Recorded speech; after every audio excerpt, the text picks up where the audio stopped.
We're going to call this next story Houseplants 101. Yes, the answer is to some of the most commonly asked questions when it comes to keeping your plants alive. Melissa Cole met up with landscape designer Jen Mooney. Take a look. Hi everybody, we are here with Jen in West Hartford talking all about houseplants. Jen, this is a serious, impressive room right here. Thank you. And you have a lot of plants that you've had for many years. It's a little bit of an obsession, clearly.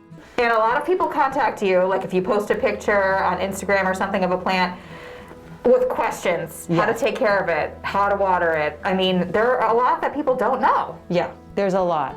My answers are always pretty simple. I don't really believe in a lot of bells and whistles for your plants. It's pretty simple, just about watering, light, and the container and the soil it's in, pretty much.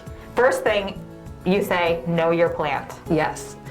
When you go to a nursery to buy a plant, firstly, take advantage of the people that work there. They're going to have so much great information for you. Know how much light your space gets, whether you need a high light plant or you can have a plant that will tolerate low light, but it's really important to have a plant that's going to do well in your environment. So talking about knowing your plant, most plants come with a little label that gives sort of instructions, right? Right. Most nurseries, especially the really great ones, have a pretty detailed plant label. I just happen to have bought this little peperomia from Woodland Gardens in Manchester. The light that this guy needs, medium bright light. So that says it just needs a well-lit room. It doesn't need direct sunlight. It'll do really nicely here. Even though there are a lot of other plants around it, it's still going to get the light it needs. There are other plants, such as this euphorbia, Wow. which loves bright light and will do better and better. I know it's doing well because it has these green leaves up here, so it's very happy. So you would put this one closer to the window? Yeah, a nice bright spot. Now like ferns down here? Yeah, ferns can tolerate. Ferns are in the forest, they're an understory. So this is sort of, I like to have ferns low because they look really nice and lush and they can tolerate it. Now, speaking of watering, this seems to be a common issue. Watering too little and especially watering too much. Yeah, I would say that the #1 cause of plant death is overwatering. And it's really sad because when people are watering, they think they're really nurturing the plant. There's a couple ways to avoid overwatering your plants. First of all, when you bring a new plant home, you've read your label, you know what it needs. We'll go back to this little guy. You're gonna wanna feel every day. So right now, Feels a little moist. It's nice and moist. Yep. It was just watered a couple days ago. I'm not gonna touch this for days and days and days and days.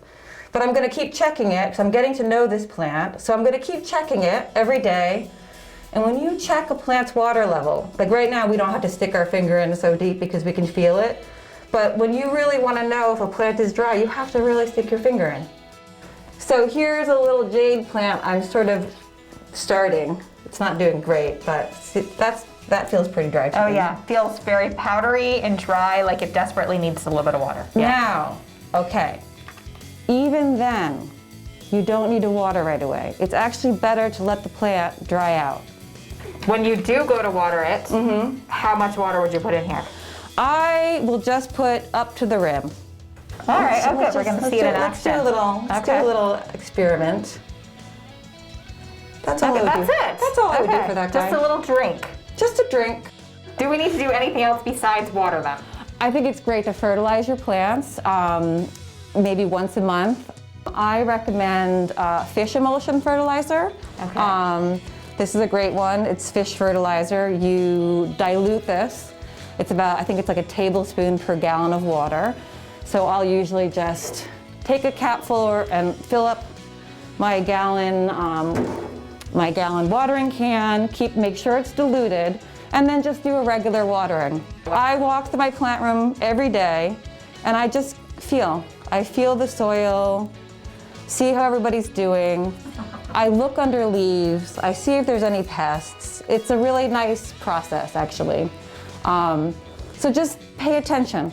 Just like you would an animal or a kid, pay attention to their needs, and you really, if you do that,